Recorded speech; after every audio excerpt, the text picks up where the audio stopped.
કૃષ્ણનું ગોવર્ધન, ગાયોનું રક્ષણ. જ્યાં પક્ષપાત છે ત્યાં હિંસા છે, એ હિંસક વાણી છે. જ્યાં નિષ્પક્ષપાતી વાણી છે ત્યાં અહિંસક વાણી છે. દાદા ભગવાન કૃષ્ણ ભગવાને અનરાધાર વરસાદથી ગોવાળિયાઓનું રક્ષણ કરવા ગોવર્ધન પર્વત ઊંચક્યો હતો. આ ઘટનાને દાદાશ્રીએ સૂક્ષ્મ રીતે સમજાવી છે.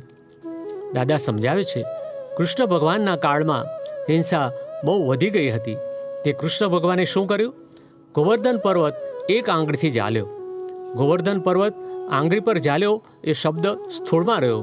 લોકો એની સૂક્ષ્મ ભાષા સમજ્યા નહીં.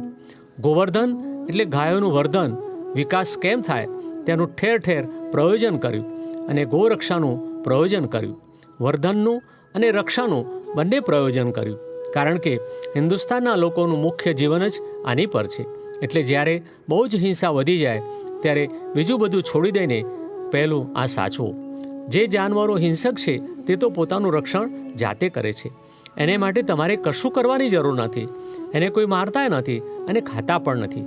આ કૂતરા બિલાડાને કોણ ખાય? એટલે આ એકલું જ ગોવર્ધન અને ગોરક્ષા બે વસ્તુ જ પહેલી પકડવા જેવી છે. દાદા કહે છે, ગોવર્ધનના બહુ ઉપાય કરવા જોઈએ. કૃષ્ણ ભગવાને એક આંગળી ઉપર ગોવર્ધન કર્યું ને તે બહુ ઊંચી વસ્તુ કરી હતી. તેમણે ગૌશાળાઓ ચલાવી હજારો ગાયોનું પોષણ થાય એવું કર્યું. આથી ઠેર ઠેર દૂધ, ઘી બધી ચીજ મળ્યા કરી. એટલે ગાયો બચાવવાની સાથે ગાયોની વસ્તી કેમ કરીને વધે એ બહુ કરવાની જરૂર છે. લોકોને ગાયો રાખવાથી થતા ફાયદા સમજાવવા જોઈએ.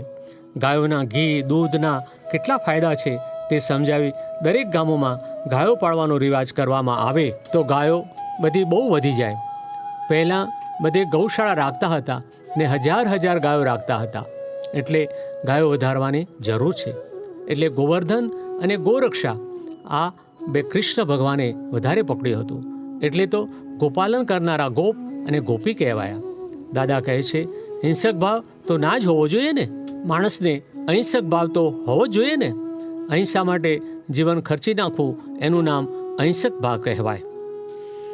દિવ્ય દેશના તમે લોકોના આયુષ્યને જેટલું નુકસાન કરો છો, જીવ માત્રના આયુષ્યનું તમે જેટલું નુકસાન કરો છો એ તમારા આયુષ્યને જ નુકસાન કરી રહ્યા છો. 1/176 દાદા ભગવાન.